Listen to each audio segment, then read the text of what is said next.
Bueno, en esta noche vamos a hablar sobre un tema muy especial frente a todo lo que tiene que ver eh, con la parte social. Vamos a hablar sobre el liderazgo y el manejo de emociones, ¿ya? Puesto de que somos seres biopsicosociales en los cuales tenemos interacciones interpersonales todos los días y debemos de tenerlas. Por lo tanto, se debe manejar un manejo de emociones adecuado para no llegar, digamos, a un conflicto, ¿sí? Para no fomentar el conflicto, para no llegar a, a- a una violencia con otra persona, ¿sí? La noche de hoy hay una persona muy especial, eh, Lucho, es una persona muy conocedora frente al tema de liderazgo y reconciliación social.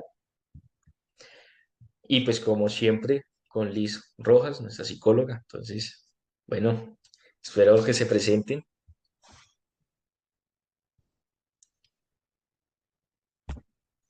Empezamos con Lucho, por favor. Bueno, Liz, pues como te contaba, mi nombre es Luis Hernando Barón Ramírez. Eh, ¿Qué te cuento?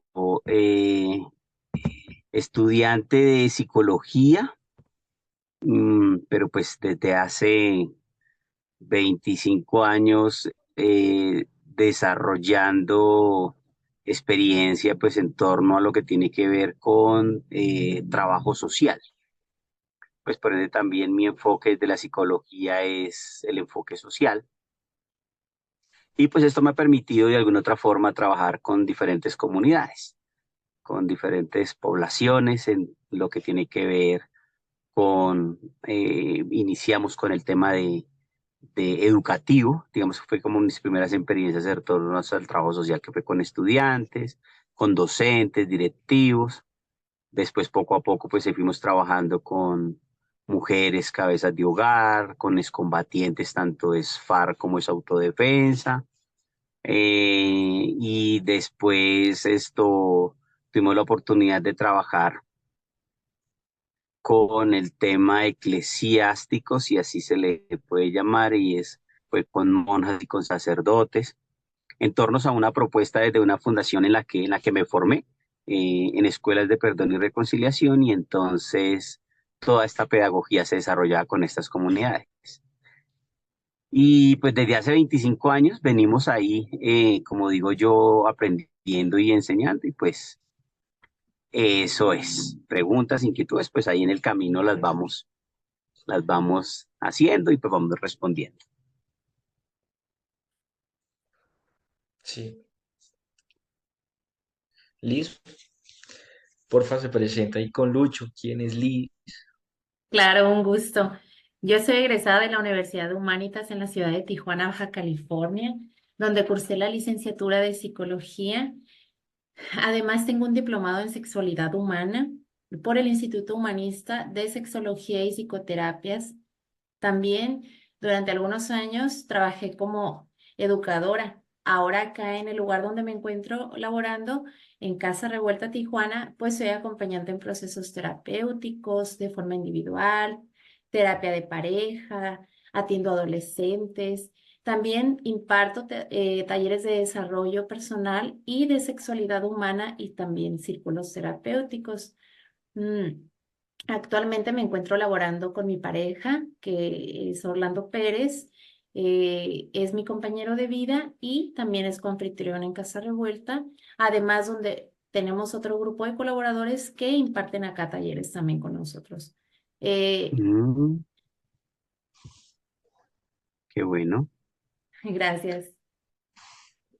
Y bueno, pues yo, pues psicólogo, poca experiencia, digamos, en el área, pues la parte de mis prácticas profesionales que la hice, como lo dije en el podcast anterior, lo hice en Puerto Leguízamo, Putumayo y parte del Amazonas. Toqué también poblaciones como la del Perú y el Ecuador y como tal laboral, pues trabajé unos días en una fundación de población drogadicta y pues ahora estoy trabajando, llevo poco trabajando con el ICBF acá en Colombia, entonces digamos que es un poco de lo que soy, ¿sí?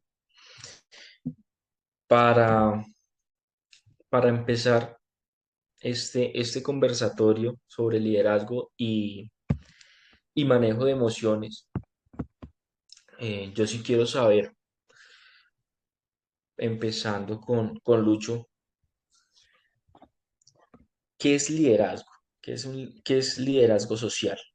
¿Y cómo ejercer el liderazgo social en un territorio conflictivo, territorio complejo como es el territorio colombiano? Sí, hablo de todo el territorio colombiano porque es todo el territorio colombiano el cual tiene problemáticas sociales. ¿Sí? Cada una son diferentes, pero están relacionadas. Entonces, Bien, digamos que nuestra propuesta pues en formación también tiene que ver con el liderazgo para la convivencia, liderazgo para la convivencia. Y esto pues en últimas, claro, enlaza todo el componente social. Y hablar de liderazgo para la convivencia en una lógica de cómo no repetir eventos de violencia, como su merced lo acaba de decir, como se han vivido en Colombia. Y esto pues nos lleva a proponerle pues, a las personas con las que se trabaja, a las que se interviene, hacerles todo un contexto histórico de, y en todos los ámbitos, religiosos, de género, cultural, conflicto armado, eh, y esto llevando como una propuesta, vuelvo y lo repito, y es pues porque en últimas no somos salvadores del mundo, porque lo que queremos es dejar una propuesta y pues ahí sí como dice el dicho, cada quien mira si la toma o no lo deja. Si a veces me voy desviando, porfa, me llaman al hilo, pero porque a veces me emociono con el tema. A hablar de liderazgo para la convivencia tiene que ver con ir rompiendo mitos.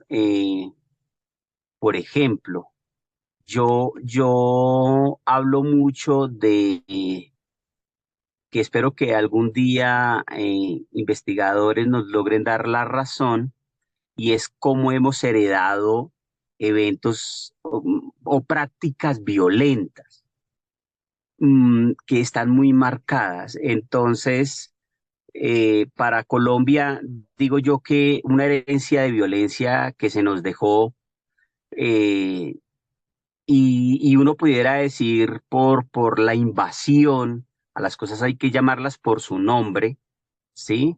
De la invasión de los españoles, pero si uno se remonta a esa historia, pues resulta que Europa venía teniendo conflictos de violencia, invasiones en sus territorios, pero pues el tema de la humanidad poco a poco se viene demostrando que es muy antigua, que es más antigua de lo que se cree. Hay un documental ahorita en Netflix, y no porque sea el documental, es la verdad absoluta, como digo yo, pero cuenta eso.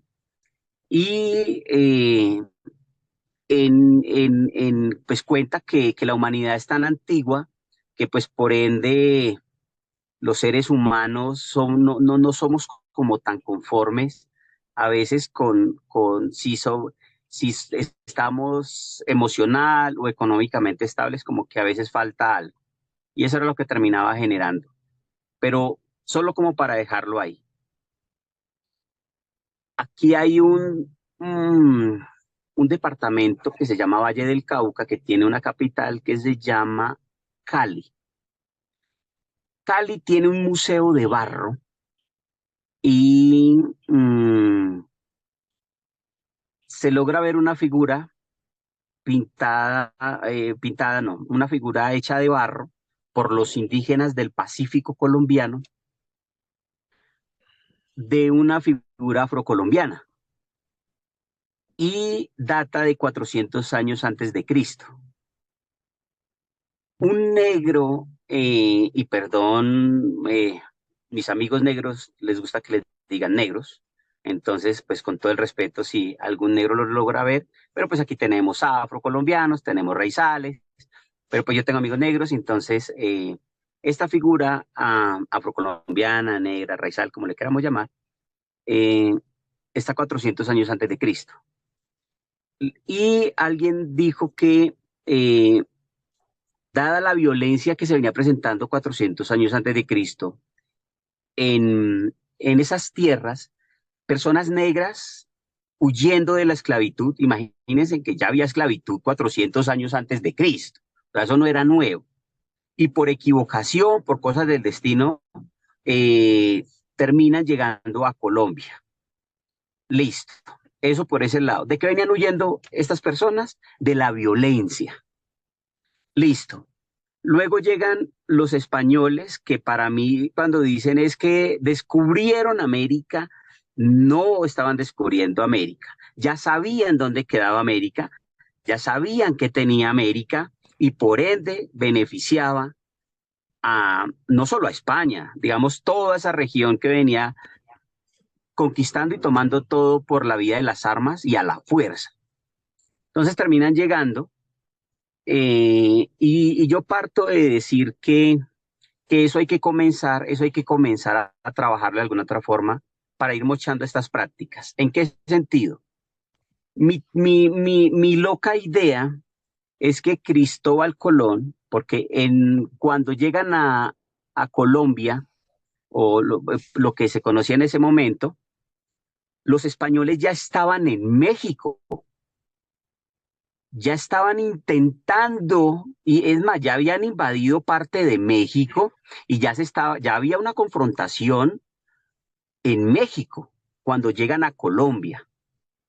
Entonces, mi loca idea siempre digo, y es que aquí tenemos algo que es de bandidos, de malos, y es que siempre se reúnen para reunir una plata para hacer lo que llamamos acá la vuelta. El robo, el atraco, el secuestro, a eso le llamamos acá la vuelta. Entonces Cristóbal Colón, siendo un bandido, sería algo bonito decirlo así, pero bueno, va a España, se reúne en ese momento y le dice a la reina del momento y le dice, mire, sabemos dónde hay un sitio que hay riquezas, pero allá hay que ir con todas, no tengo la plata para las armas. Y ella le dice, hágale que yo aquí lo financio. Le da una plata, le da unas barcazas, le da lo peorcito, porque la mayoría de los combatientes en ese momento de España, ¿en dónde estaban? Estaban luchando peleas en algunos otros lados, pero también estaban en México, y pues lo único que quedaba, pues había que sacarlo y habían presos, había como lo peorcito y listo, váyase. No porque los que estuvieran en México fueran buenas personas, porque siempre se han dicho, no, es que los que llegaron a Colombia eran presos, lo peor de lo peor. No, no, no, no, no, no. Quien practica violencia, quien justifica la guerra, no puede ser buena persona. En esa lógica, los financian, llegan a Colombia. Yo siempre he dicho que si a mí Liz me invita a su casa, o él quien me invita, yo no voy a llegar armado. O sea, sí, como que, ¿y usted por qué trajo esa arma? No, como para ver qué había. No, si yo voy armado es con una intención. Y pues eso terminó pasando. Llegan con una intención. Y era porque en México no les estaba yendo tan bien, ya sabían lo que les estaba pasando en México y llegan a este lado diciendo nos va a pasar lo mismo que en México, con la diferencia que los indígenas de su momento, los pobladores, porque no solo habían solo indígenas, habían otras comunidades muy pasivas, esperando a, hola, bienvenidos, ¿cómo están? Y lo que terminó pasando fue lo que ya conocemos.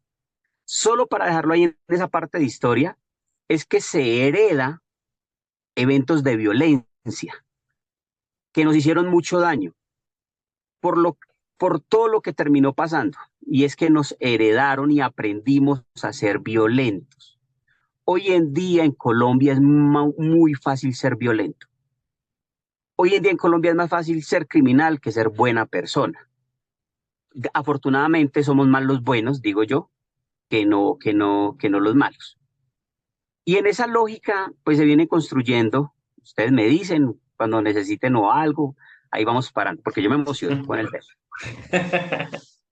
Pero digamos que cuando yo hablo de historia es un poco para decirle a la gente del por qué somos tan violentos, del por qué lo aprendimos tan bien y qué difícil es dejar de practicarlos, porque en últimas el hecho de que practiquemos eventos violentos pues no nos hace violentos, solo que es más fácil que nos señalen de esa forma porque es lo que permite eh, criminalizarnos, volvernos unos monstruos, pero en últimas son eventos violentos que nos enseñaron y lo aprendimos muy bien. No sé si hasta ahí ustedes me van diciendo.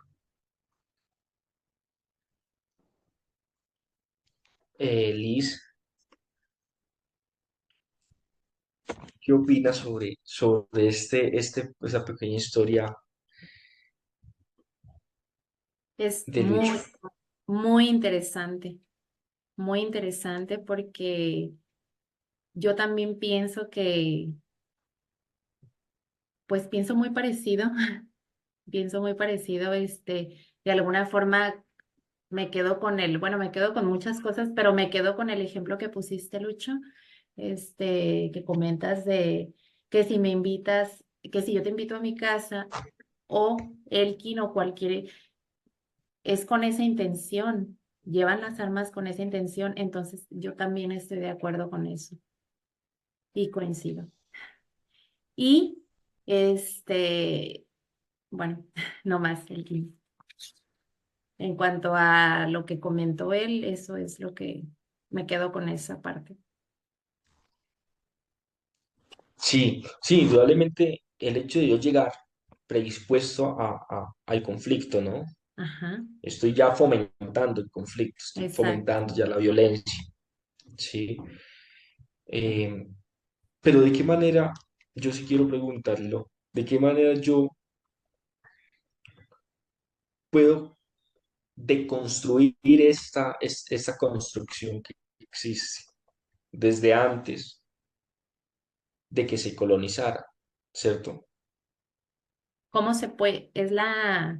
Sí, ¿cómo yo puedo deconstruir esto que tengo, ¿sí? En mi ADN, si se puede decir de esa manera. Cuando aprendemos a distinguir, a reconocer esos eventos, nos, nos llevan a proponernos cortar algo que se llama el cordón umbilical, eh, mm, que es el de la muerte, que es el de los malos eventos, ¿sí? Porque bonito el de la vida cuando se nace, pero feo ese heredado. Y dependerá solo de mí cortarlo y que eventos de violencia como esos no se repitan. Y por eso es tan importante la historia en los eventos, en los espacios territoriales, porque aquí en Colombia tenemos algo y es que decimos que cómo es posible que una o algunas personas, entre más creyentes de un Dios, porque aquí ya comenzamos a hablar también de la religión con todo el respeto, y es que en esa época de violencia no llega, no llega la Iglesia Católica. Llegan representantes a nombre de la Iglesia Católica.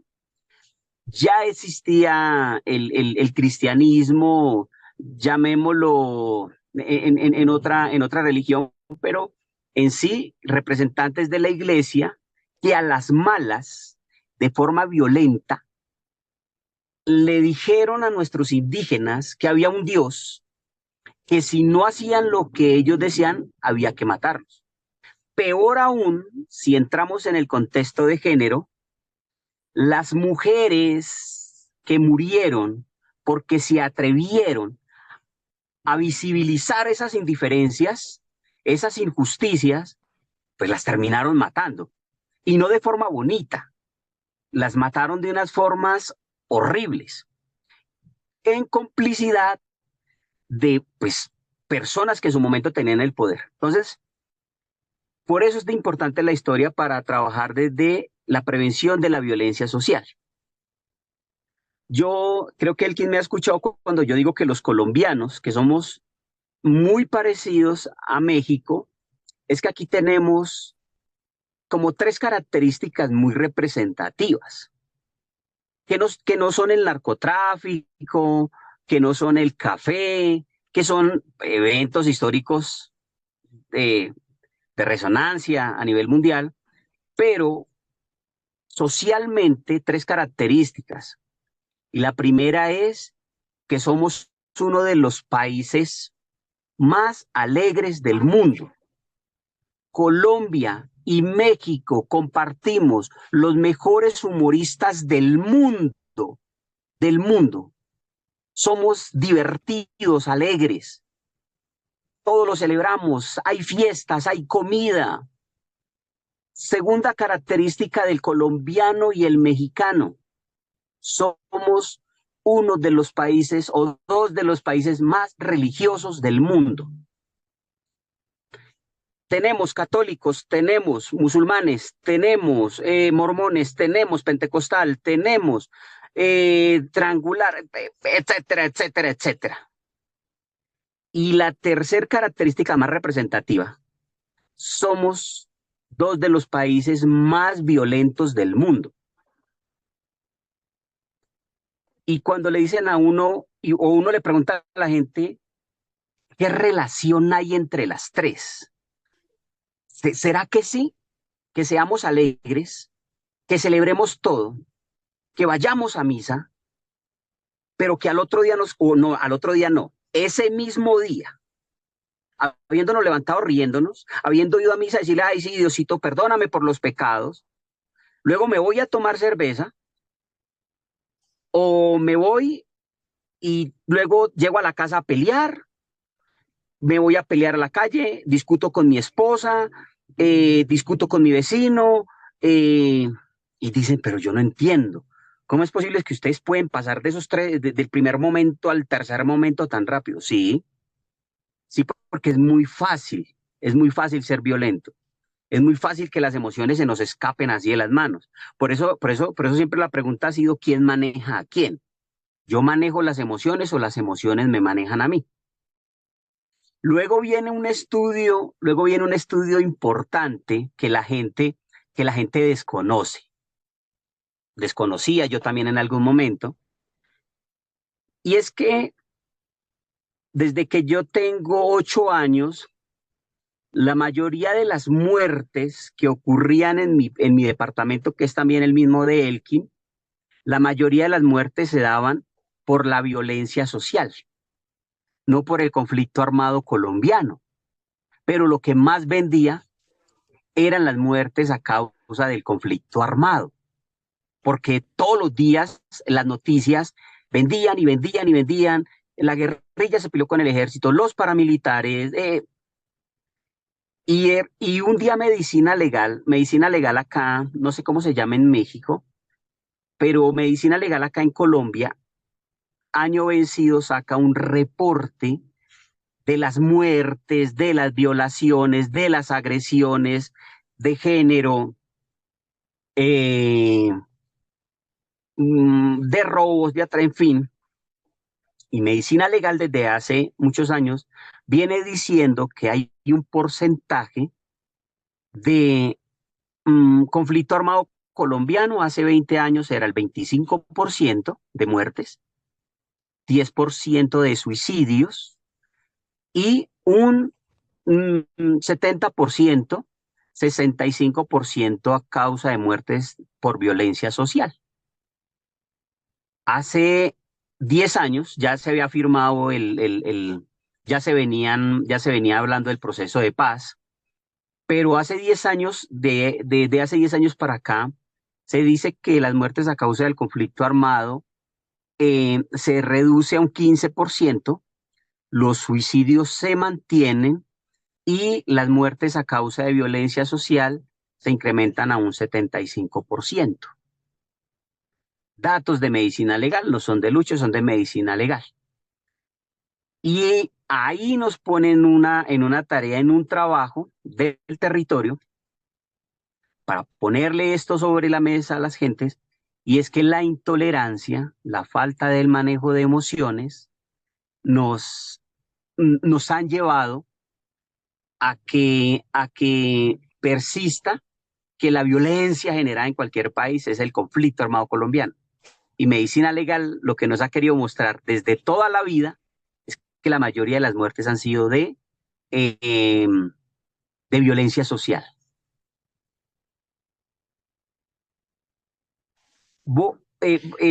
Vamos a ir hablando, yo vivo aquí cerquita, voy a irme moviendo. ¿Hay algún problema? No, no, tranquilo. Listo, me voy a ir moviendo como para llegar al apartamento y que la esposa ya se preocupó, que salí por el pan y Listo. entonces, nada, mentiras.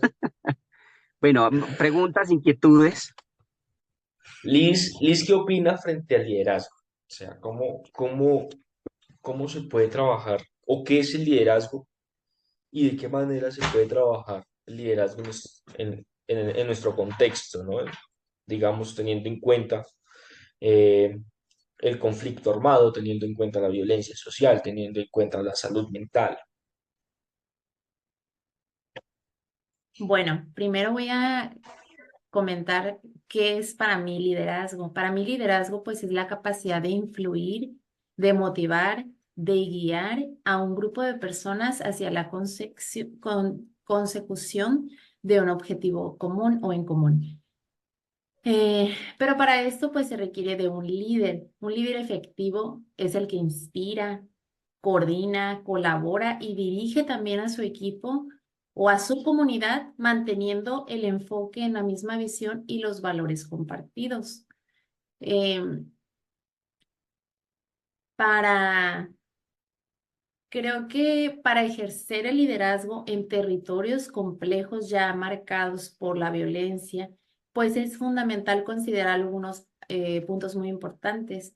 Pienso que definir una visión clara y con valores que promuevan la paz, la justicia y la inclusión, pues estos deben guiar todas las acciones y decisiones tomadas. También comprender las necesidades y los problemas de la comunidad, escuchando y teniendo en cuenta las opiniones y las experiencias de todas las personas.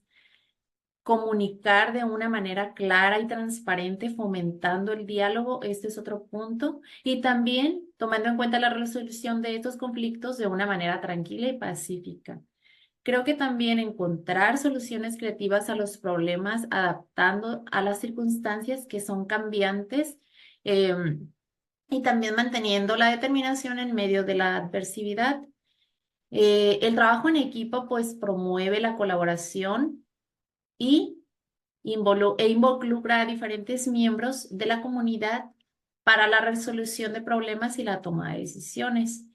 También otro punto que considero yo pues es capacitar y desarrollar las habilidades de los miembros para fortalecer el liderazgo y la autonomía. Y otro punto, pues también es el liderazgo efectivo en territorios marcados por la violencia, pues se requiere de una combinación de empatía, de visión, tanto de comunicación y adaptabilidad para poder crear un ambiente más seguro y pacífico para las comunidades que son ya afectadas.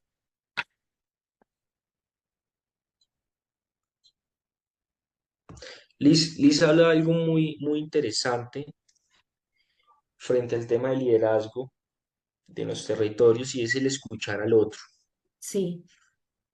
Eso es importante, el manejar emociones, el escuchar al otro, el tener, ¿cierto?, la disposición de comprender, entender y aprender de la diferencia, ¿sí? Creo que es importante para el liderazgo social.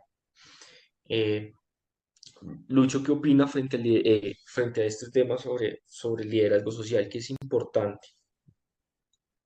¿Ahí me escuchan? Sí. Sí,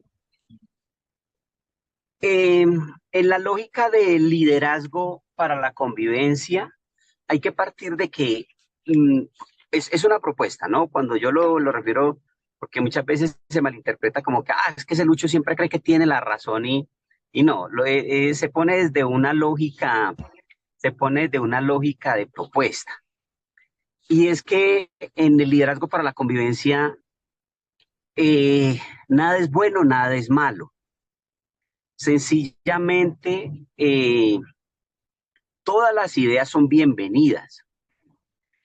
¿Qué es lo malo? ¿Qué es lo malo? ¿Qué es lo malo de las ideas? Lo malo de las ideas es cuando no se consolidan. Todos tenemos ideas. Pero si usted me invita a un espacio en donde todos tenemos ideas, pero yo les propongo, porfa, esa idea plásmela en un documento, que es cuando comienza a cobrar sentido. No estoy desmeritando, no estoy desvalorizando su idea, sencillamente a lo que estoy invitando es a que tengamos esa capacidad de cuando yo pregunte cuál fue su idea, poderla leer, no para criticarla, no, sencillamente para poder fortalecerla con base en las otras, en las otras ideas. Eso por ese lado. Segundo, una cosa es ser líder y otra cosa es el liderazgo. Y otra cosa es el liderazgo. ¿Sí? Porque lo que siempre, y no, ninguna de las dos, como digo yo, es buen animal. Lo que pasa es que en Colombia el líder característico no ha sido positivamente, o sea, no ha sido bien visto, porque tenemos líderes de líderes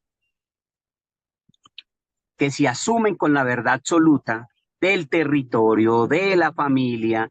Entonces, cuando llega alguien con una idea, una propuesta nueva y les dice, oiga, esto es que, y no, es que yo llevo 20 años acá y es que yo soy el líder de esta comunidad y es que yo soy el que mando acá y no se permiten ese crecimiento. Si se llega a ir un... ¿Ahí me escuchan otra vez? Sí, Bueno, listo. Eh, entonces, lo que se pretende del liderazgo es que podamos remar inicialmente en una sola corriente, con todos los aprendizajes, porque si nos vamos a reunir 10 personas, estoy seguro que las 10 personas todas no vamos a estar de acuerdo. Pero hay algo importante en el liderazgo y es que nos comencemos a pensar como colectivo. volví se le cerró el audio. Volví se le cerró el audio. Ah, ¿ahí? Ahí. Mm, y eso nos permite, de alguna u otra forma, y no porque las otras ideas no sean importantes, como yo decía, sino que nos permita ir en una misma línea y aprendiendo. Eso es como lo que se propone desde el liderazgo para la convivencia, entendiendo, eh, recogiendo las realidades del territorio. No somos los salvadores del mundo, no vamos a arreglar de la noche a la mañana todas las problemáticas, pero cuando nos organizamos y priorizamos punto por punto, ¿y a qué le vamos a comenzar a dar salida? Es lo que muchas veces no se hace en las familias. Y ahí comenzamos a trabajar desde el liderazgo para la convivencia, porque aquí estamos hablando de lo social, no de lo familiar. Hola, hola.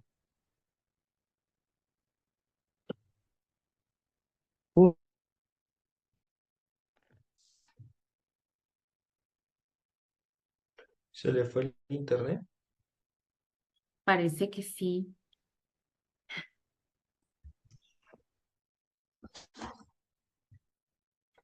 Lu, lu. ¿Otra vez ya? Listo. Ya.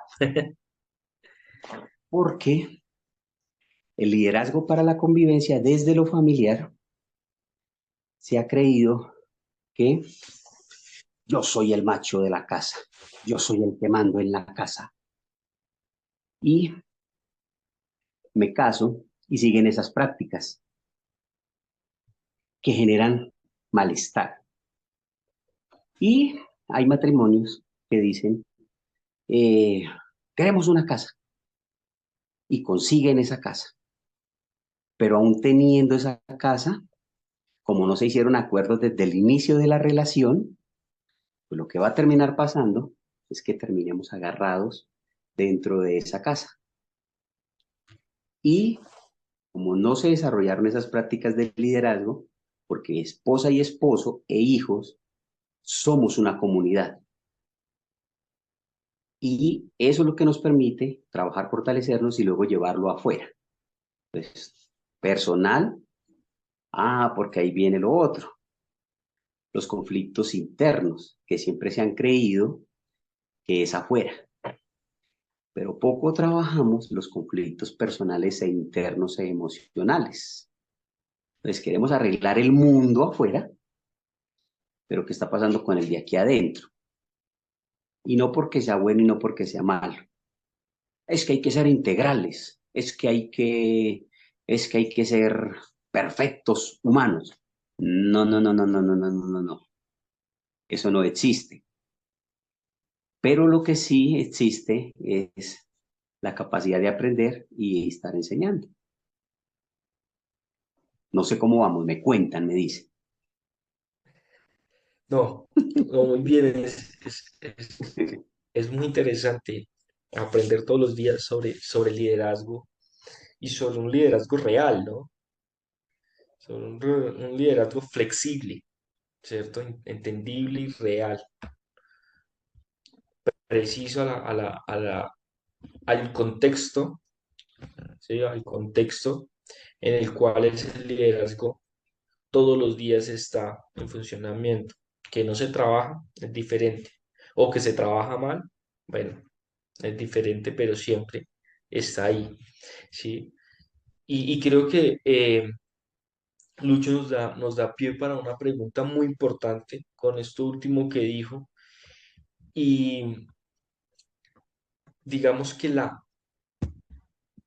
es complejo llegar a, a un, a una familia, pongamos el ejemplo que dio, y empezar a deconstruir y a construir nuevos paradigmas de liderazgo sociales y familiares, ¿no? Es algo complejo y yo sí quiero preguntar esto, ¿de qué manera se puede trabajar el liderazgo, ¿sí? En estos contextos, teniendo en cuenta, pues, nuestra historia, ¿no? Teniendo en cuenta el patriarcado, teniendo en cuenta, digamos, la historia colombiana, mexicana, la historia humana como tal. ¿De qué manera yo podría o deberíamos trabajar el liderazgo? Pregunta para mí. Pregunta empecemos con Liz. Empecemos con Liz. Sí, por favor, Liz, queremos escucharte. Muchas gracias, claro que sí. Híjole, pues sí, como lo dices, Elkin, el construir nuevos líderes en territorios con una historia, pues con una historia compleja es, pues complejo así, tal cual, y es marcada por la violencia, entonces, pues se requiere de un enfoque integral que también aborde las causas y promueva el empoderamiento y la capacitación de los miembros de la comunidad. Algunas estrategias que pueden ayudar a construir nuevos líderes es la educación y la capacitación. ¿Qué significa esto? Pues el ofrecer programas educativos y de capacitación que fortalezcan las habilidades de liderazgo, de comunicación, de empatía y de resolución de conflictos. Y también otro punto importante que quiero mencionar es la mentoría y el acompañamiento. El crear programas de mentoría en que los líderes experimentados guíen y apoyen a líderes emergentes en su desarrollo profesional es importante. Eh, Hablar de liderazgo desde lo educativo desde lo educativo, desde lo de género. Es interesante en tanto como les digo, y Liz lo acaba de decir, el tema del acompañamiento es muy importante, sumado a la disciplina. ¿Qué quiere decir esto? Si yo tengo, digamos, una estrategia, una propuesta de trabajo, llamémoslo proceso pedagógico, y me reúno en mi colonia, como se dice en México, hay 10 barrios, y me reúno con un representante. No vamos a hablar del líder, porque vuelvo y digo, aquí el líder a veces no es tan chévere porque primero no tiene algunas herramientas, pero segundo le cuesta aprender, le cuesta crecer. ¿Por qué? Porque soy líder. ¿Usted qué me va a enseñar a mí, yo que soy líder? Yo llevo 30 años viviendo en esta colonia y yo conozco toda la gente y yo sé, ¿usted qué me va a enseñar a mí si yo soy líder? Y uno le dice, no, venga, es una propuesta de aprendizaje. No, pero ¿qué me van a enseñar a mí? Yo de 80 años, ¿usted a mí qué me va a enseñar? Entonces, cuando hablamos de representantes, es porque quien llegue a mi espacio de forma voluntaria e invitación, lo mínimo es que sepa a qué va a venir. Conociendo lo que sabemos hacer y lo que queremos hacer por el territorio, si acepta, bienvenido. Si no, pues de más que habrán otros por ahí diciendo, yo quiero. Entonces, ese representante, en previa reunión, se le propone que hay que trabajar para prevenir eventos de violencia en el territorio, en la casa. Ejemplo, prevenir antes de. ¿Para qué me sirve a mí en Colombia decir que en la guerrilla hay menores de edad? Cuando la pregunta siempre ha debido ser, ¿qué hace que un menor de edad se quiera ir para la guerrilla? Porque en la guerrilla todos los reclutamientos con base en el proceso de paz y en el... Y bueno, se me olvida en este momento el tema de memoria. ¿Cómo es que se llama eso, amor?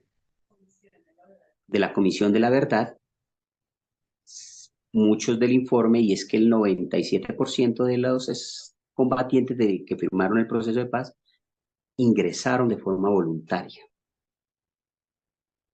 Entonces aquí la gente pega el grito de, ¡ay! La guerrilla tiene menores de edad. Pero cuando usted habla con un menor de edad, de esos que se fueron de forma voluntaria, entre comillas, ojo, porque cuando se tiene 12, 13, 14 años, 15 años, no se tiene conciencia, más allá de un gusto, impulsado mm, por la aborrecencia, porque se es joven. Entonces muchos de ellos dicen que fueron violencia intrafamiliar, hijos de hermanos de papá diferente, pobreza, y no porque la pobreza nos lleve a que no, lo ponen en esos contextos, pero sumado a eso en un ámbito de violencia a todos los ámbitos, alcohol, plata fácil, ganas de poder, en fin. ¿Qué hace? ¿Por qué una niña de estos espacios a la última persona que le cuenta que quedó embarazada o que la embarazaron es a su familia? Por miedo. Porque aquí en Colombia hemos escuchado también desde la familia, cuando le decían a mis hermanas, que tengo 4 hermanas, 2 hijas, pero a mis hermanas les decía, esta hijo, usted llega a resultar embarazada malpa, triple, doble, P, no sé por aquí, y la mato. Como cuando se pierde el año. Usted me pierde el año y lo acabo y le doy. Porque no se tienen esas herramientas. ¿Por qué esa niña prefiere contarle a sus amigos y al resto del mundo menos a su familia? Por la violencia que pueden ejercer en contra de ella.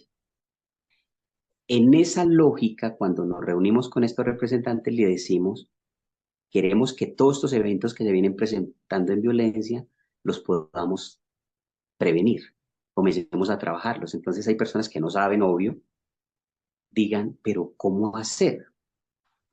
Pues inventémonos un pan y café e invitamos a 3 familias y le preguntamos a esa mamá que solo hizo quinto de primaria, mamita, su hijo Si en acaso. octavo, su hijo en octavo, que es donde hay mayor deserción en Colombia, es en el grado octavo.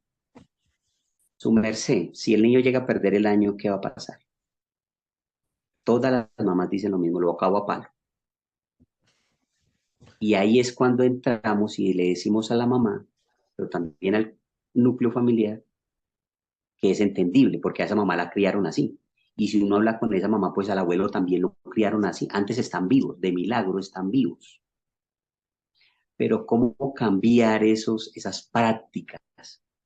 Entonces decirle a la señora que los jóvenes necesitamos acompañamiento.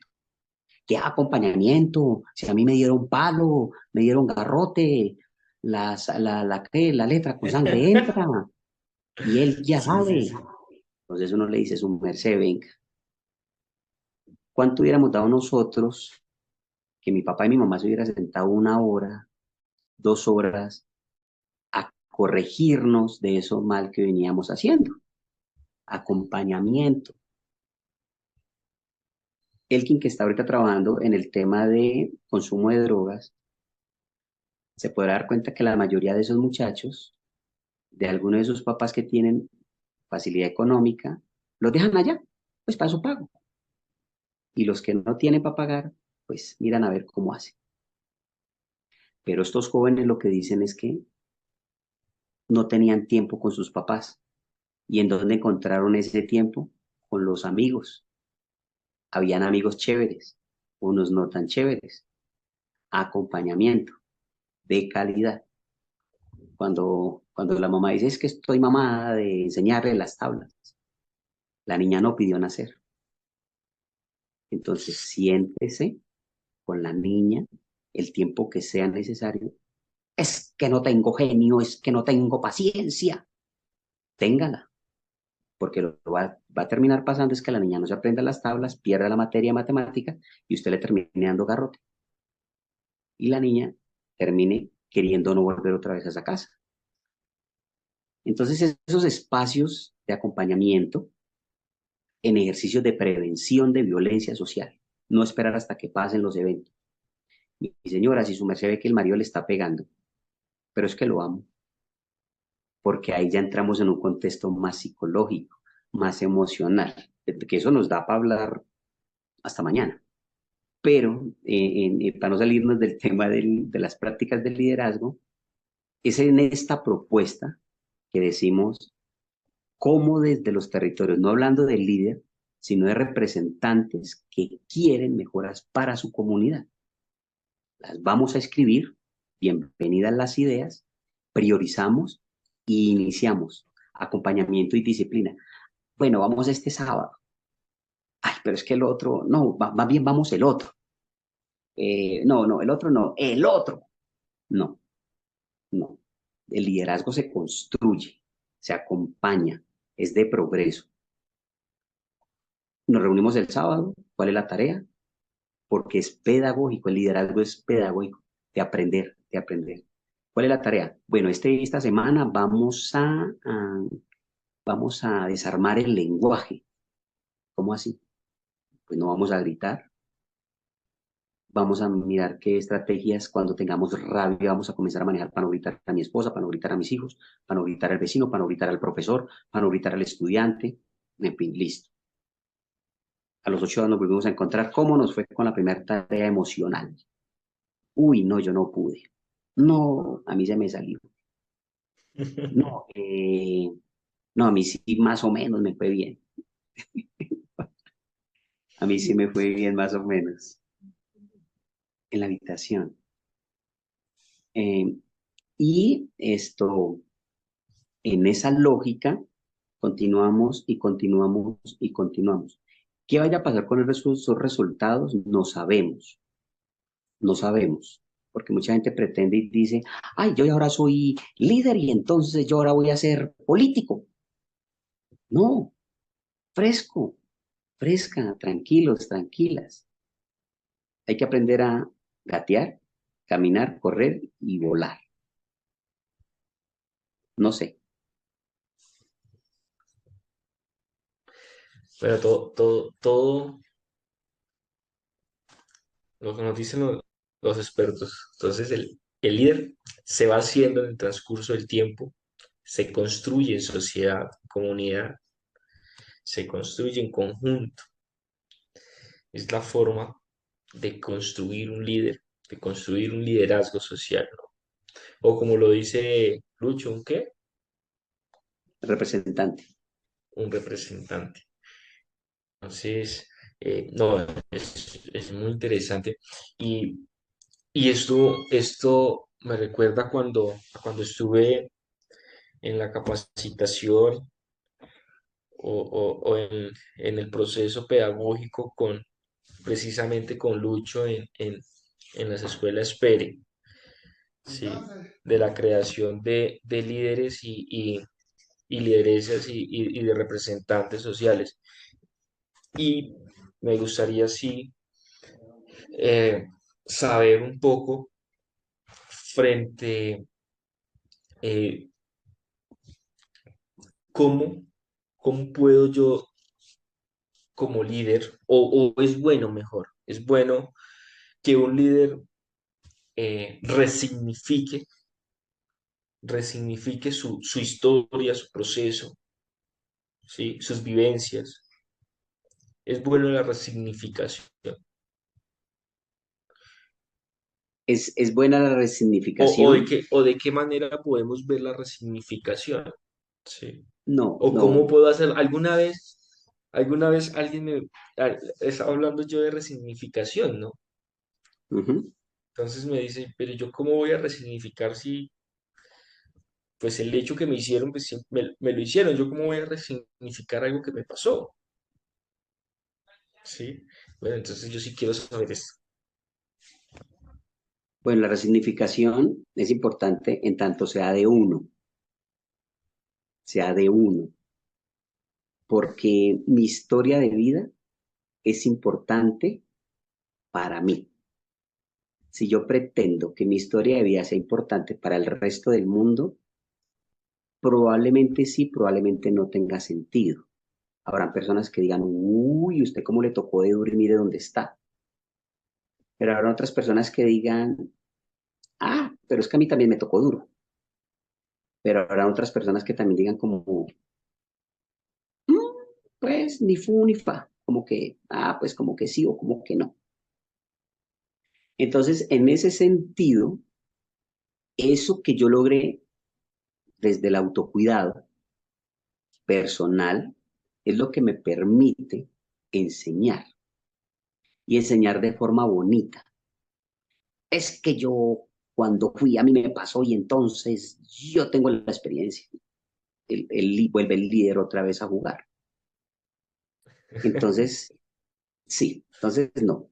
Aquí lo que se pretende es que el liderazgo hace que con el tiempo la gente, mm, si logran saber cómo fue mi historia, mi pasado, que sea por ellos decir como jamás pensamos que su historia fuera esta. Genera más impacto, genera más sorpresa, se genera más aprendizaje, a que yo todos los días esté diciendo que es que si mejor dicho, es que yo pedía monedas en la calle y un día me volví criminal y entonces hoy en día otra vez le quiero aportar el bien a la sociedad. Y la gente dice, pues chévere que se haya alejado de las calles, pero ¿y cómo enmienda el daño que hizo? Pues les pido perdón.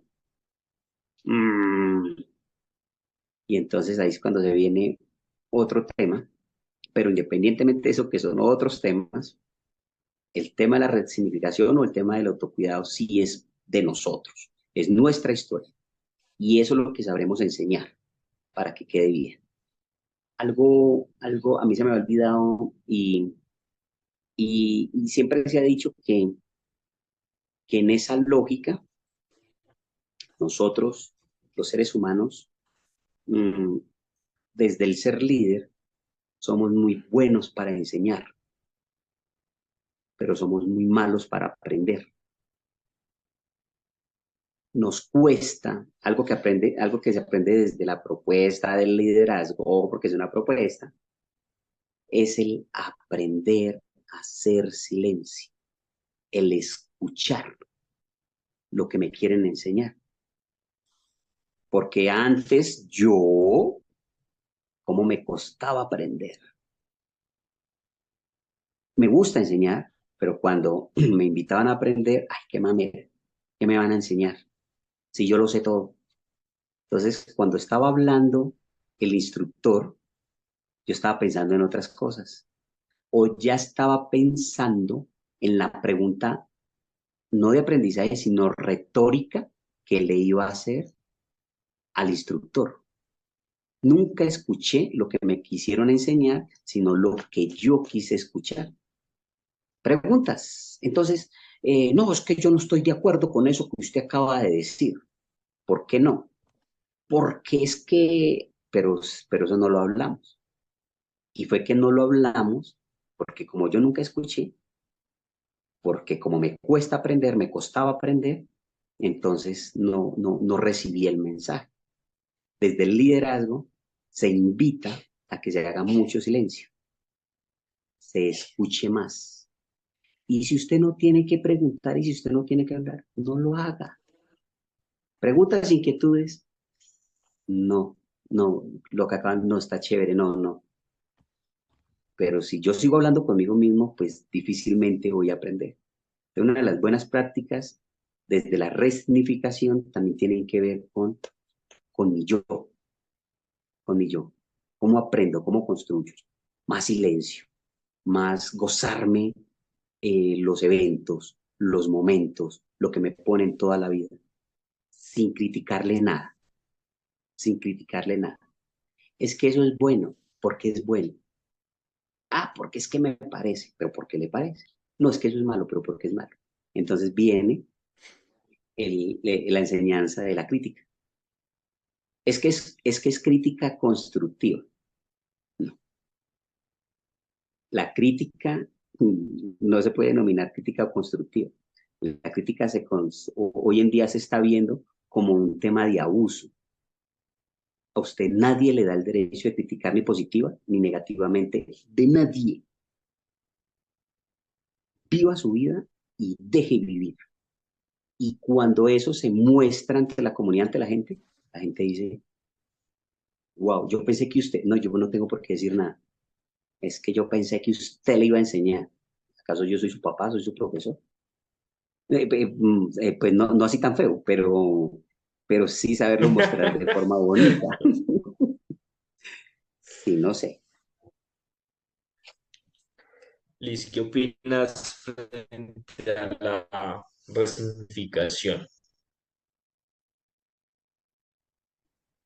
Para mí la resignificación de la experiencia pues es un proceso de cambio de perspectiva en el que se busca interpretar de una manera diferente los eventos pasados, encontrando nuevos significados y aprendizajes. Al crear un liderazgo desde la resignificación de la experiencia, se puede ayudar a las personas a superar traumas, heridas del pasado y a convertirlos en fuentes de fuerza y de resiliencia. Además, esta es una estrategia que puede fomentar la empatía, la comprensión entre los líderes y los miembros de la misma comunidad, ya que todos comparten experiencias similares y pues buscan juntos formas de superarlas.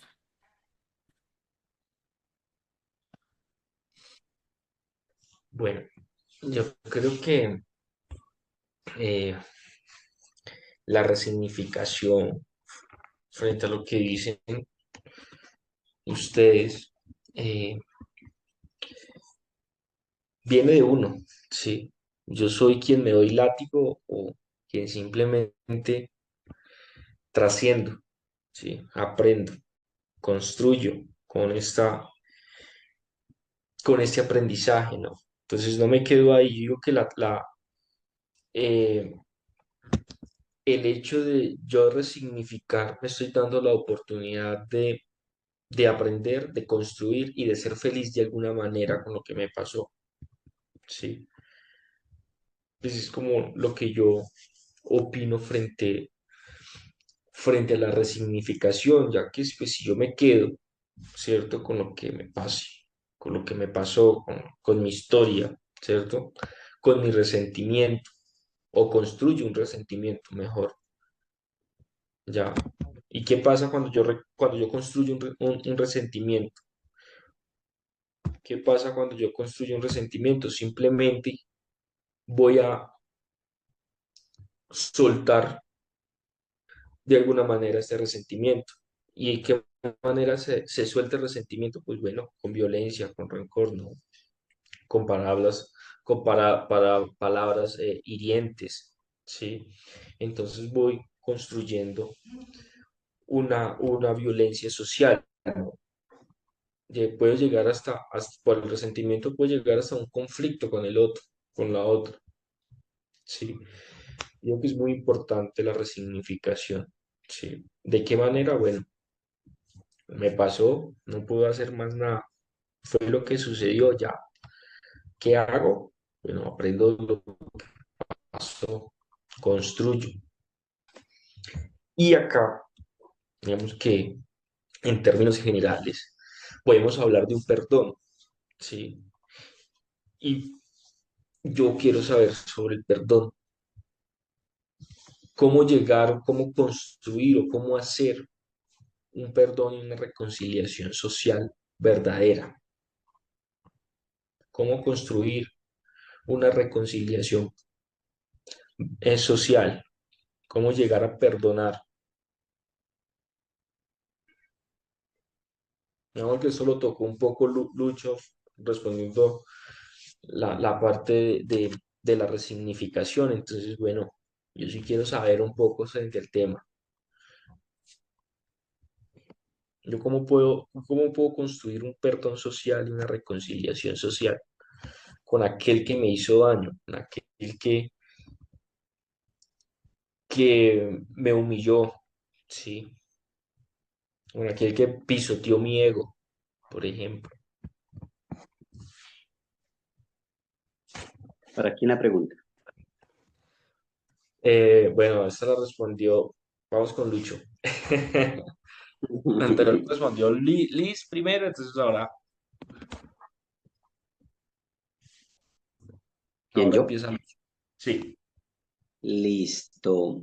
No, pues el perdón no es un componente fácil, pero el perdón planteado desde una pedagogía como es un proceso, es un estilo de vida, es una decisión, en tanto mm, uno no perdona de la noche a la mañana. Todo en la vida es perdonable, todo es perdonable. Y hay gente que dice, uy, es muy loco, yo no puedo perdonar eso que me hicieron, pero depende de cómo quiere usted estar emocionalmente, cómo quiere usted estar en la vida.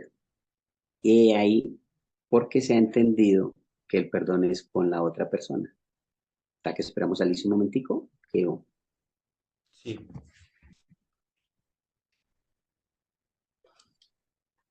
entonces, Liz, estábamos hablando que el perdón, todo es perdonable, en tanto el perdón depende de cómo quiero estar, cómo me quiero sentir. Se ha creído que el perdón es con la otra persona. Es que si la otra persona no viene a pedirme perdón, no la perdono. O de aquí para allá, que es que si yo no voy a pedir perdón, no me van a perdonar. Y desde la propuesta de las espere es que el perdón es conmigo, que me permita sentirme bien. El perdón emocional o el perdón eh, no tiene que ver con la otra persona. Eso es un proceso de evento de reconciliación, porque reconcilius se entiende que es del otro, con el otro, allá. El perdón, acá, conmigo, conmigo, porque fue a mí a quien se me hizo daño y soy yo quien quiero sanar. Así vengan y me pidan todo el perdón del mundo. Si estoy dolido, difícilmente voy a perdonar. Pero si me pongo en una lógica de sanación, como dice el dicho, el perdón no cambia mi pasado, pero sí puede cambiar mi futuro, porque depende de cómo me vaya a sentir. Y por ende es un proceso, es un estilo de vida, proceso. ¿Cuánto se demora en perdonar? Se demorará lo que se tenga que demorar. Nadie viene a mí a decirme que perdone ya o mañana o pasó mañana. No. Algún día me levantaré y diré, no merezco llorar, yo merezco ser feliz, no se merecen mis lágrimas. Ah, qué rico comer sabroso, qué rico viajar. Y ven y te vas a hablar con el que te hizo daño. No, no. Pero si ya estás riendo, ¿por qué no le pides, por qué no le aceptas el perdón? Porque no, porque no me interesa por el momento, porque no quiero por el momento, porque no es con él, es conmigo. Hoy en mi oficina de trabajo, una compañera dice lo siguiente, dice, es que todo el daño que me hicieron. Y entonces le digo yo a ella, no, todo el daño que usted se dejó hacer.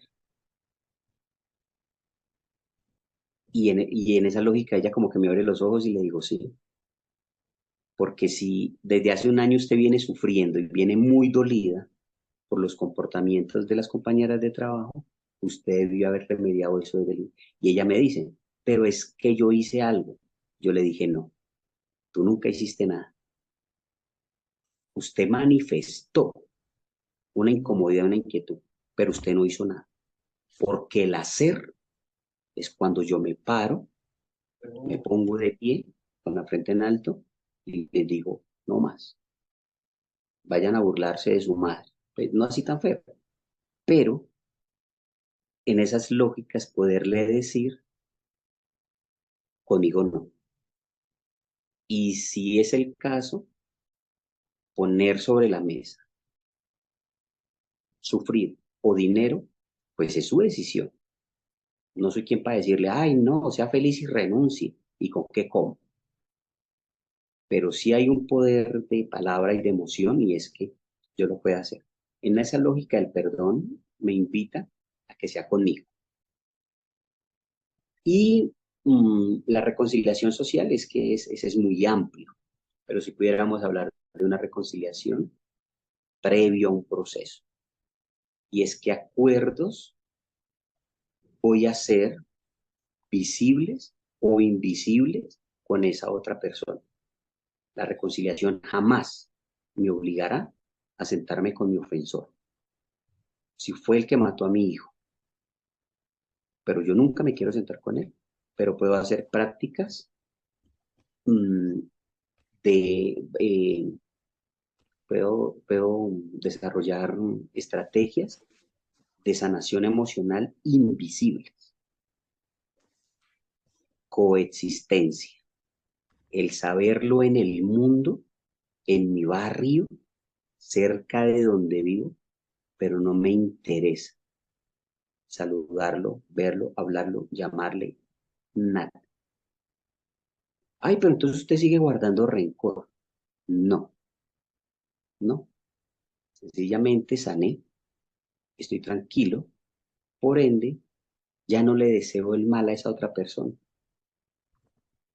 que le vaya bien, porque procesos de sanación medibles, por así decirlo, como cuando se me pregunta por quién me hizo daño. Venga, ¿y qué pasó con Julana? A mí no me hable de esa tal por cual no sé qué, y ojalá se muera y le caiga un rayo, pero en un evento de reconciliación invisible, por así llamarlo, mm, eso no se llama invisible, eso tiene otro nombre, eso tiene más simbólico. simbólico, no es invisible, es simbólico. Cuando se me vuelva a preguntar, oiga, y Julana y tal, yo puedo decir, no sé, y pues la verdad no me interesa. Ojalá le esté yendo bien y la gente, pero si usted hace un año lo quería matar, sí, hace un año. Hoy en día no. Hoy en día estoy tranquilo, estoy bien. Y si se lo llega a encontrar, no, pues él por su camino y yo por el mío.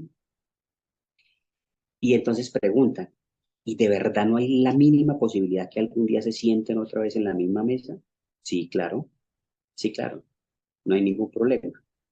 Y ahí es cuando se invita a una reconciliación de convivencia, el convivir en sana paz, el podernos sentar en un mismo espacio. No por él, no, sencillamente es por el momento, por el evento. Ejemplo, papás separados. ¿Cuál es el evento? Los hijos. Lo mínimo que nos invita a la convivencia delante de mis hijos es a que estemos tranquilos, no agresión, no gritos, porque es lo que le voy a enseñar a mis hijos. Nos encontramos, compartimos, me informas de mis hijos, le doy gracias por esa información de mis hijos y cada quien por su lado. Chao. Mamás, los hermanos que se pelean y no quieren ir a la fiesta de mamá, de los cumpleaños de mamá, pues el evento es mamá. Yo no vengo a congraciarme con usted ni a que nos digamos sencillamente. Pasémosla bonito, porque en última no es usted o yo, es mi mamá. Definamos esas claridades, partimos ese pastel, happy birthday to you. Mm, chao Orlando, que le vaya bien. Ah, bueno, chao, hasta luego. Y ya. Y de pronto el tiempo dirá, oye, ¿por qué no hacemos una reconciliación de comunión? Ay, ¿cómo es eso? Pues volvernos a sentar y hablar de eso que nos pasó, que fue eso que nos hizo daño, no de forma culposa, sino de aprendizaje, porque es eso lo que le vamos a enseñar a nuestros cercanos. Oiga, sí, que embarrada eso que pasó de verdad. No, no, usted sabe que yo le pido disculpas y le pido perdón, pero sí, no, de verdad. Yo no quiero que eso le pase ni a mi hija, ni a mi hijo, ni a mi vecino, ni a mi vecina. Oiga, sino que embarrada, tomándonos un tinto. Y vamos a hacer otra de los mismos amigos o las mismas parejas de fresco, fresca, tomémonos el tinto, tomémonos el cafecito. El tiempo dirá qué va a pasar con esa relación. Por el momento, tuvimos la capacidad, la grandeza, porque cuando se sabe perdonar y reconciliación, se nos, somos considerados grandes de espíritu, de corazón, de amor, de cuidado, en fin, porque es eso lo que enseñamos. Entonces, en esa lógica del perdón y la reconciliación, pues, es un tema, porque habrán personas que nos vean y dirán como que, uy, no, tan fácil que es hablar del perdón. No, nadie ha dicho que sea fácil, nadie ha dicho que sea fácil, son procesos, eso sería. Liz, ¿qué opina frente a cómo llegar al perdón y a la reconciliación social? ¿O dejémoslo solo en perdón y reconciliación? Pienso que híjole, para llegar es un proceso complejo, llegar a un perdón y a una reconciliación social que requiere pues de ese esfuerzo y compromiso de las partes involucradas. El reconocimiento y la responsabilidad de las partes involucradas, donde deben reconocer cuáles son los daños causados y por lo tanto pues asumir la responsabilidad de sus acciones. El diálogo y la escucha activa son necesarias para promover el diálogo sincero entre las partes involucradas también y que cada una escuche con empatía las necesidades, es muy importante, las necesidades y emociones de las otras personas. Y la reparación y la compensación. En algunos casos puede ser pues necesario ofrecer tanto la reparación o compensación a las personas como una forma de restituir al daño causado. Bueno, yo creo que eh, el perdón y la reconciliación es algo denso.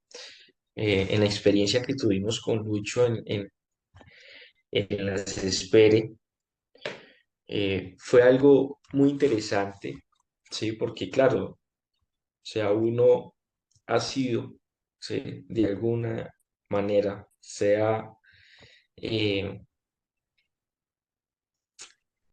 sea muy de lleno o de alguna manera el conflicto social y la violencia y la historia de papá, la historia de mamá y todo, ¿cierto?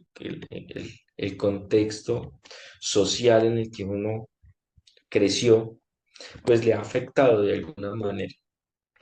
Entonces, en la espera, digamos que en ese proceso pedagógico, fueron como que 3 días, ¿cierto, Lucho? Sí. Fueron 3 días que nos reuníamos. El último día fue muy denso, sí, fue muy denso por, por, por actividades que se hicieron, sí, y por temas que se toca, sí, se entera, sí, de otras. Entonces, claro, fue como que estos 3 días, ¡pum! En realidad, lo que hay es esto, sí. Yo quedé como que, o sea, llevaba el proceso y el último día como que si aprendió algo, pues mire, esta es la que hay, esta es la realidad, esto soy, esto fui yo. Y yo alguna vez se lo dije a Lucho, le dije, pues a mí ese día sí yo me toqué y creo que cambié la actitud del último día de taller y alguna vez se lo dije a Lucho, o sea, no pude con eso, fue como si fuese un baldado de agua fría, ¿ya?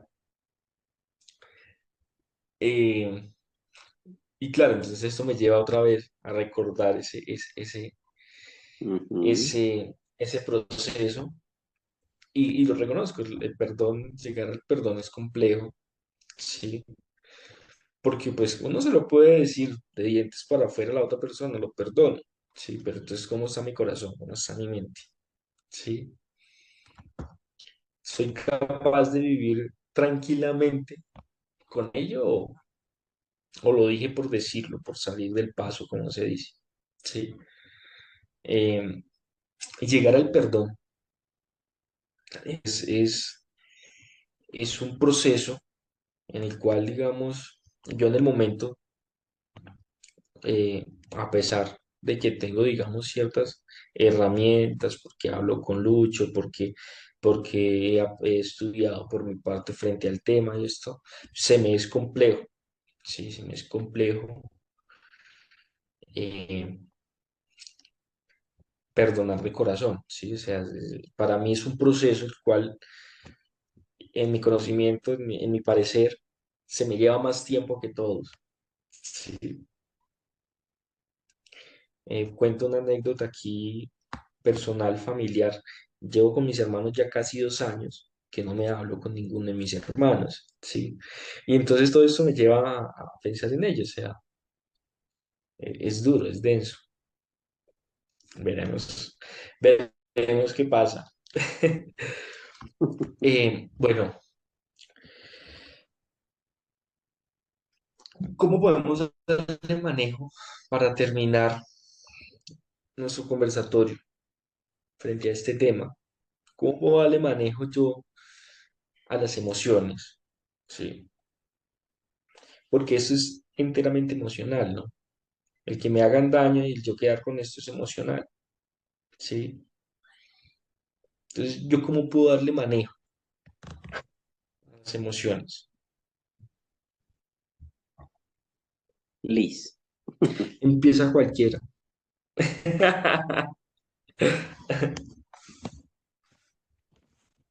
Empieza, Liz. Ok.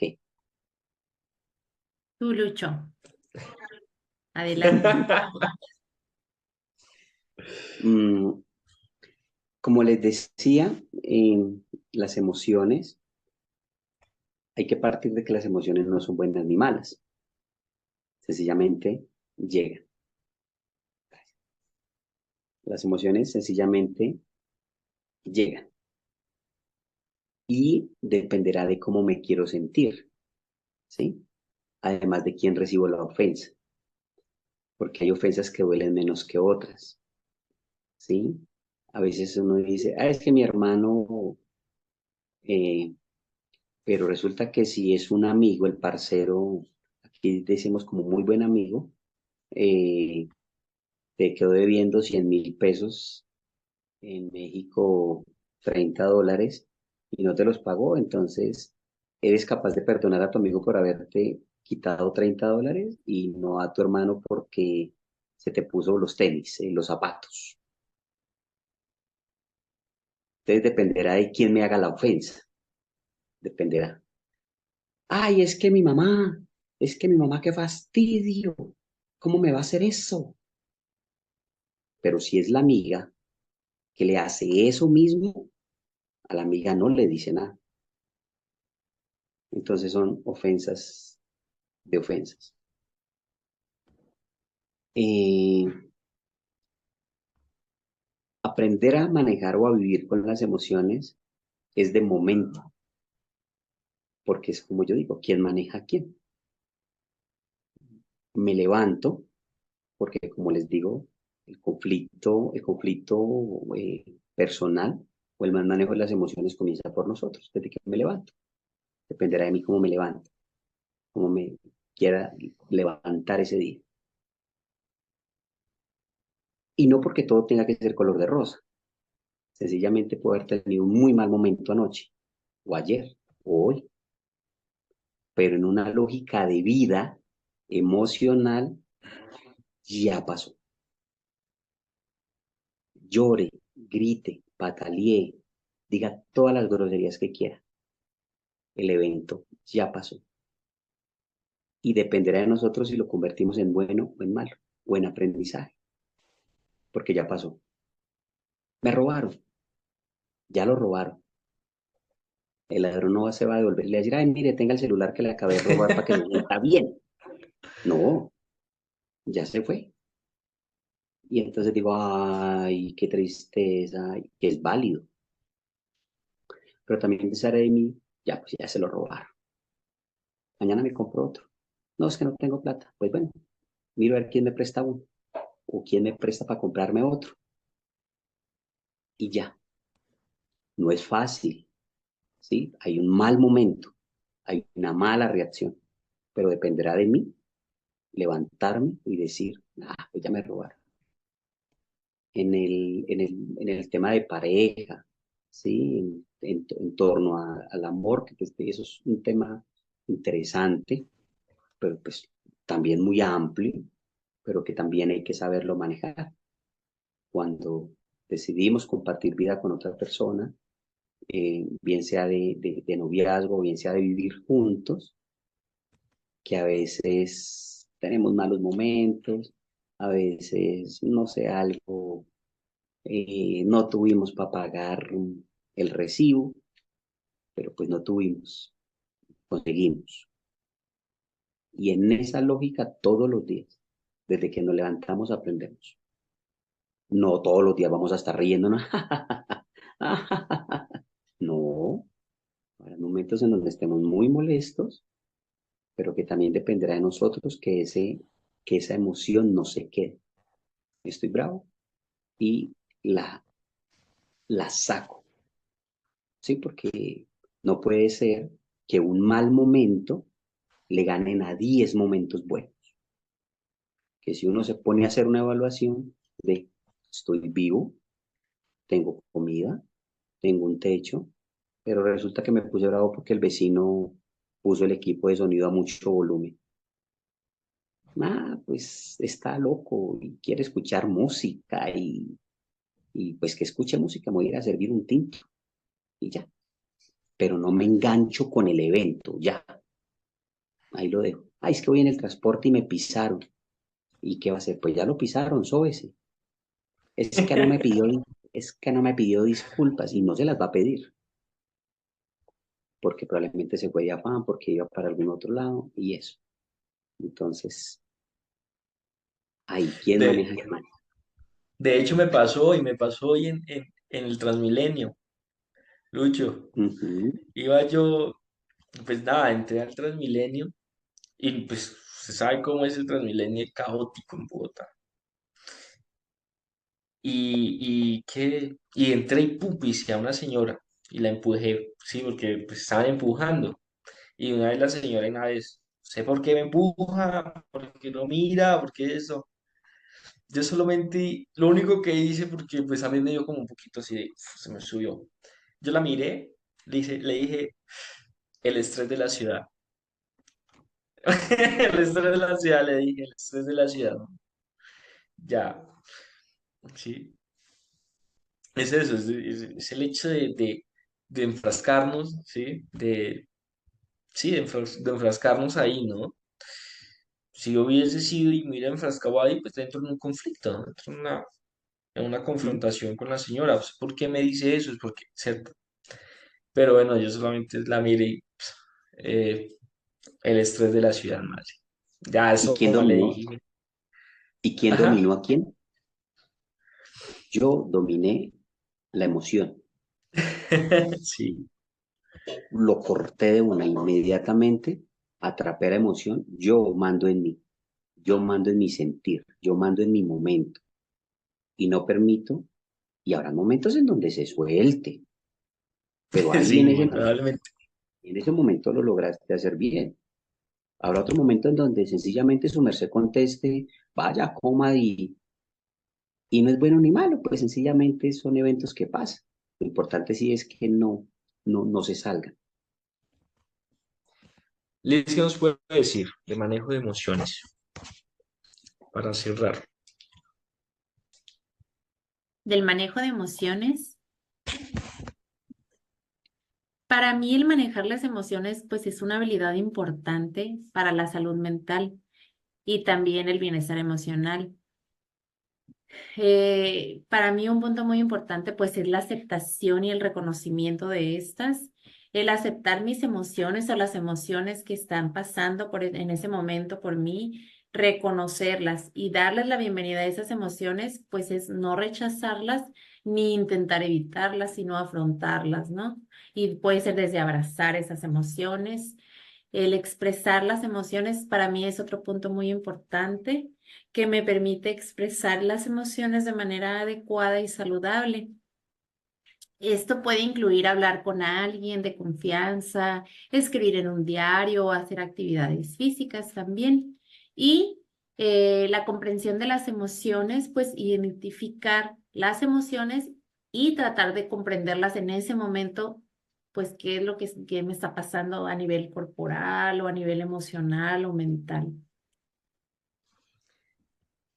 So, sí, indudablemente uno tiene que empezar a controlar las emociones, digamos que esas son las que estallan en momentos, sí, simplemente en ese momento me puede estallar una emoción y entonces es el empezar a comprenderlas, el por qué, entenderlas y bueno, empezar, digamos, a trabajar en ello. Bueno, yo creo que este conversatorio fue eh, muy, muy provechoso, tenía mucho conocimiento. Eh, es un gusto escucharlos de verdad. Gracias por la invitación a Lucho, a Liz, de verdad, muchas gracias. Van a estar próximamente en YouTube. No tengo muchos seguidores, pero ahí vamos. Súper. Eh, eh, en conclusión, yo pienso que el liderazgo se construye en comunidad, ¿sí? Una herramienta que dio Lucho muy importante para la representación es precisamente la escucha. Yo creo que esto lo tienen muy en cuenta las comunidades indígenas, puesto por las prácticas que hice yo en mi universidad, la hice con comunidades indígenas y una herramienta, creo que la principal de las comunidades es la escucha. Escuche, luego habla, escuche, aprenda, luego opina, ¿sí? Pero siempre empieza con la escucha.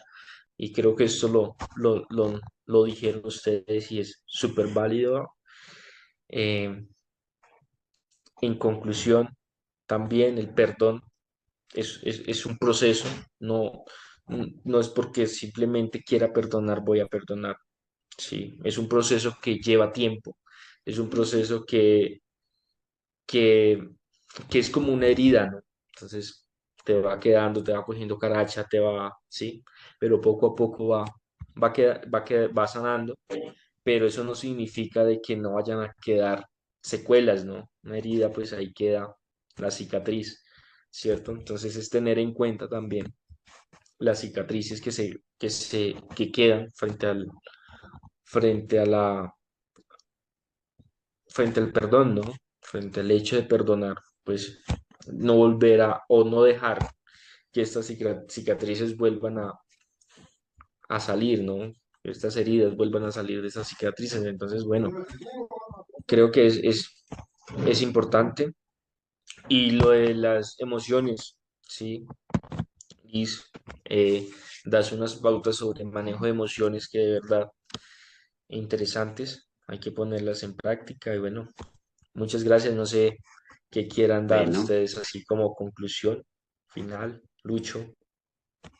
no, pues muchas gracias por la invitación y por el espacio y pues creo que su merced ha sabido resumirlo y creo que queda más tela para seguir cortando porque esto es y que nos apasiona. A mí me encanta el Sí, tema y pues encantadísimo de volvernos a reunir para seguir conversando. Muchas claro que gracias. sí. Dale, gracias, Lucho. Elkin, agradecerte nuevamente por la invitación y un gusto conocerte, Lucho, y esperemos pronto coincidir nuevamente. Claro que sí. Muchas gracias a los dos. Gracias. Bueno, que Dale, estén muy chao. bien, que pasen buena Descansa, noche. Lucho. Gracias igual.